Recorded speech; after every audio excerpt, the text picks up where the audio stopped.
अगले श्लोक में भर्तृहरि कहते हैं, काम वासना को उद्यत करने वाली, खिले हुए फूलों से सुगंधित, उभरे और पुष्ट पयोधर वाली सुंदरी और नवयुवतियों के समान वर्षा ऋतु किसको आनंद नहीं देती। यानी रस की फुहारें उड़ती बरसात की यह ऋतु ऐसी प्रतीत होती है मानो कोई नवयौवना जड़ चेतन में काम वासना को भड़का रही है। महाराज भर्तृहरि की यह कल्पना अत्यंत उच्च कोटि की है। उन्होंने बरसात की ऋतु को कामसूत्र में वर्णित नायिका पद्मिनी की संज्ञा दी। जिस प्रकार पद्मिनी के अंगों से पुष्पगंध फूटती है, उसी प्रकार बरसात कि इस ऋतु में चारों ओर एक अजीब सी मस्त कर देने वाली गंध बिखरती है। जिस प्रकार भारिया के बड़े बड़े पुष्प स्तन अपने ही भार से पृथ्वी की ओर झुकते जाते हैं, उसी प्रकार बादलों के झुंड धरती की ओर झुक रहे हैं। महाराज भर्तृहरि कहते हैं, ऐसे में भला कौन मस्ती में झूम न उठेगा।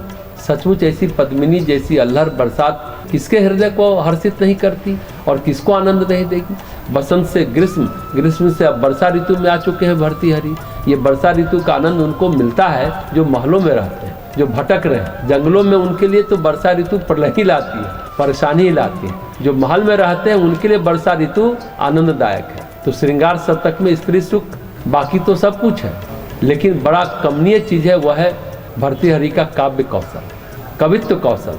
कितना सुंदर सुंदर वर्णन करते हैं। जैसे उन्होंने बसंत ग्रीष्म का वर्णन किया, उसी तरह वह भी वर्षा का वर्णन कर रहे हैं। अगले श्लोक में कहते हैं, मेघाच्छन्न आकाश, नवीन अंकुरों वाली भूमि, नए खिले हुए मालती और कदम के फूलों से सुगंधित वायु, मयूरों की मधुर वाणी से सुंदर वन प्रदेश आदि सुखी अथवा दुखी सभी जनों की संभोग विषय की उत्कंठा को बढ़ाते हैं। भर्तृहरि कहते हैं, सुखिनम वह आदमी सुखी हो या दुखी हो, ऋतु का ऐसा प्रभाव है कि सभी जनों को स्त्री सुख की उत्कंठा को बढ़ा देते हैं। भोगी तो भोगी, योगी भी ऐसे वातावरण में उत्कंठा से भर जाते हैं। ऐसा वातावरण किसे व्यथित नहीं कर सकता, जहाँ मोर मोरनियों का कलरव हो, कदम पुष्पों से सुगंधित हवा हो और पृथ्वी पर उपजे हरे नवांकुर हो, आकाश में छाई काली घटा हो, तो सचमुच सभी उत्कंठा से तो भर ही जाएंगे ना।